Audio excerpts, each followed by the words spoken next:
Sometimes, when all the doors close, we finally realize that we have been living someone else's life. This haunting line from the Netflix film Upstream sent chills down my spine. In the movie, a 45-year-old man, after 2 decades of dedication to an IT company, is suddenly laid off during a wave of corporate downsizing. His shock doesn't stem solely from the loss of income, but from the harsh realization that he has neglected to learn new skills, failed to expand his professional network, and now, like a stranded fish in a drying pond, finds himself desperately out of place.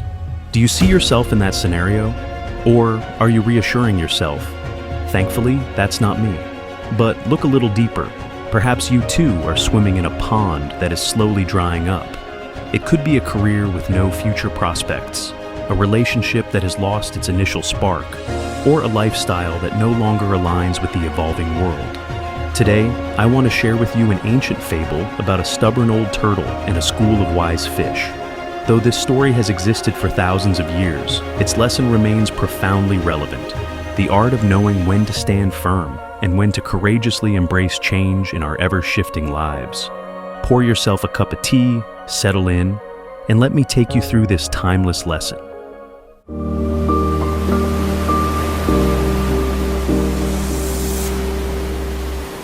Once upon a time, in a village near a great river, there was a natural pond. During the rainy season, the pond connected to the river, allowing water to flow freely. But when the dry season arrived, the water receded, leaving the pond isolated from the river. The pond was home to many fish and turtles. Every year, they could sense when the rains would be plentiful and when drought was approaching.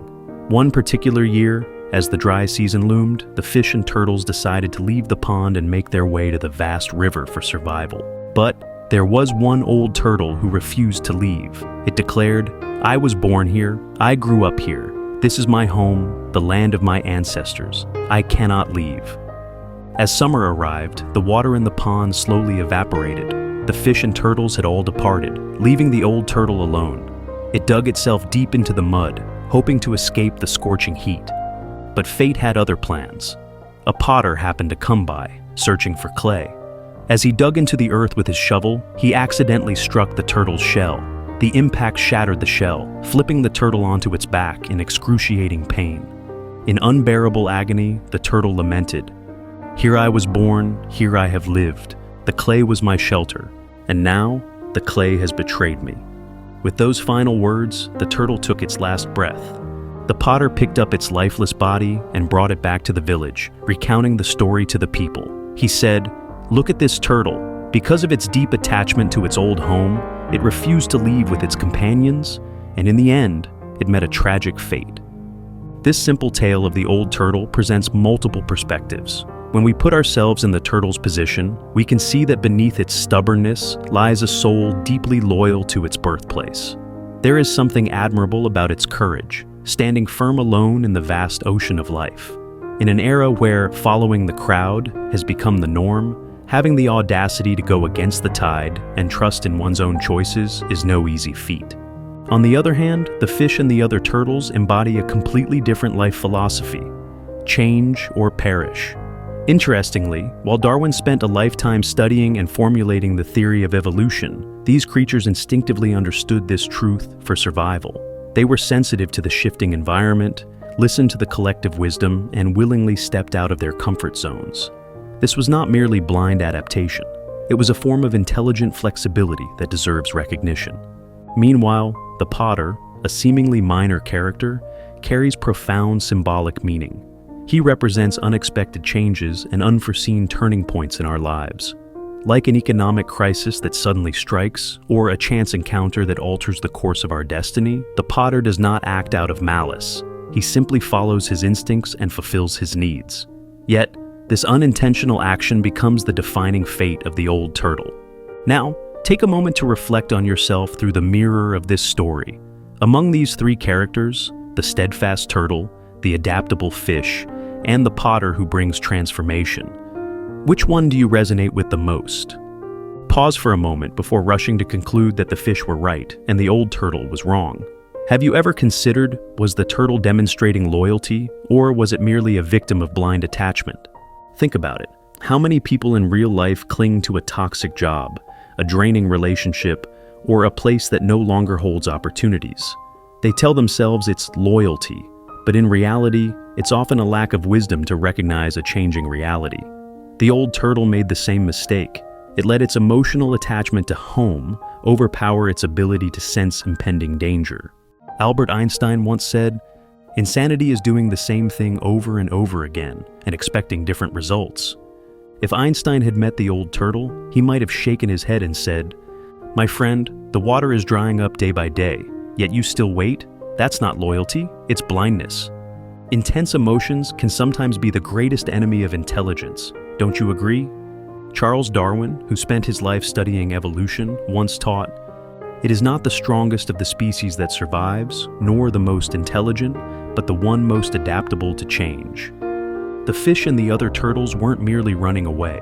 They were displaying a deep intelligence, knowing when to let go in order to preserve something even more valuable, their very survival.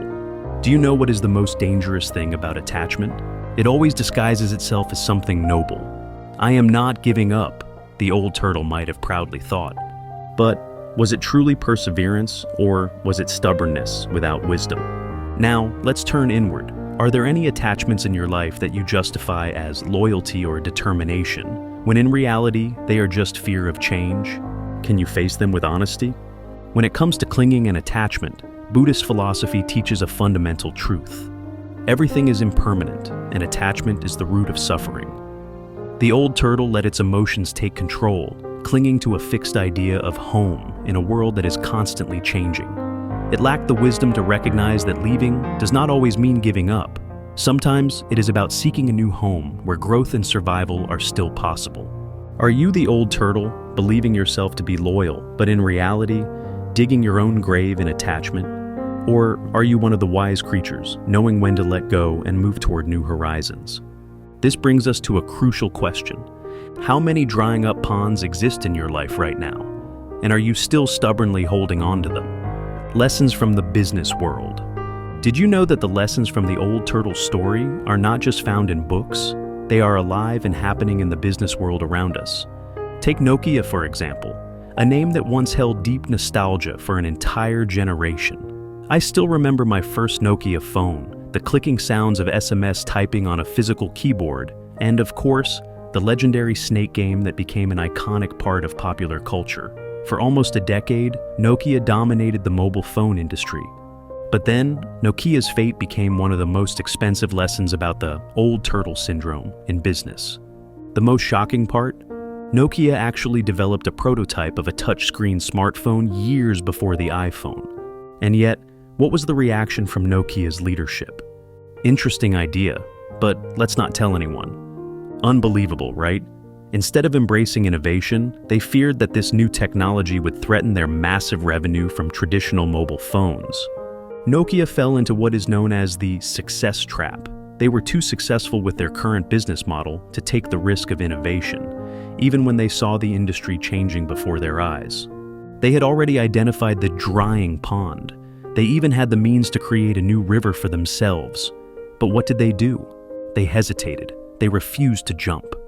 The result? While Nokia clung to outdated designs and operating systems, new players like Apple and Samsung embraced the smartphone revolution and quickly dominated the market. You see, sometimes the drying pond is not just our external environment, it's the fixed mindset we hold onto. It's the fear of change that keeps us trapped in our comfort zone. Nokia had everything: cutting-edge technology, top-tier talent, and a strong global brand. But they lacked one crucial thing: the courage to step outside their comfort zone. Looking at Nokia's story, I ask myself, and now I ask you, are we missing out on life-changing opportunities simply because they make us uncomfortable? Or, as Mark Twain wisely said, 20 years from now, you will be more disappointed by the things you didn't do than by the ones you did. So, what drying pond in your life are you still clinging on to? So how do you know when it's time to change? And more importantly, how do you change? This is perhaps the most crucial question we must face after reflecting on the lessons from the stubborn old turtle. Sometimes we already know that our pond is drying up, yet we remain stuck, unable to find an escape. That's why I want to share with you a simple yet powerful exercise called identifying your drying pond. This exercise has helped me, and many others, find the courage to take the first steps toward necessary change. Within the next 24 hours, find a quiet moment for yourself and complete these 3 steps. Step 1. List the areas in your life where you feel stuck. Don't analyze or judge, just let your intuition guide you. Is your career making you feel unmotivated? Is a relationship draining your energy? Are your daily habits keeping you in an endless loop? Write everything down without filtering. This is just the beginning. Are you ready to move to step 2? Step 2. Ask profound questions. If I continue as I am now, where will I be in 5 years?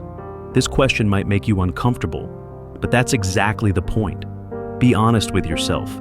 If nothing changes, will you be happier, healthier, and more successful in 5 years? Or will you become a more bitter, negative version of yourself today?